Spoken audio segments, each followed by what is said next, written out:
આપણે જ્યારે નાના હતા ત્યારે લગભગ 8મા 9માં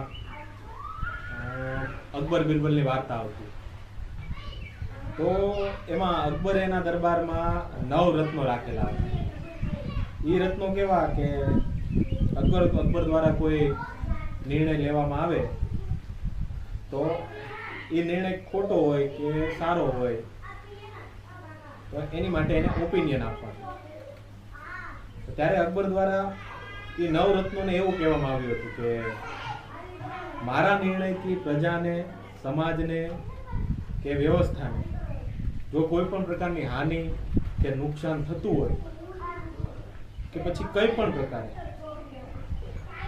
તમારે એને રોકવાનો, ટોકવાનો, એને સમજાવવાનો તમને પૂરેપૂરો હક છે. અને અકબરે સાથે એ પણ કહ્યું કે તમે મને રોકો, ટોકો, કંઈ પણ કરો, હું તમને કોઈ સજા કે તમને રોકવામાં નહીં આવે, એવું મેં અકબરે જાહેર કરેલું.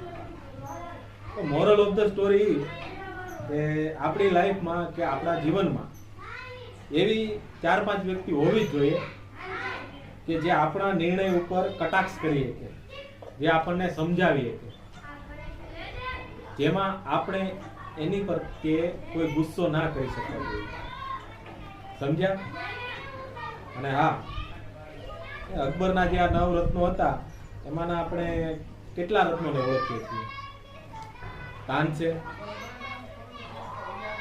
બિરબલ, બીજા કોઈને નહીં. તો નીચે કેપ્શનમાં આ 9 રત્નોના નામ લખેલા છે અને સ્ટોરી સમજાય તો ધન્યવાદ. Thank you.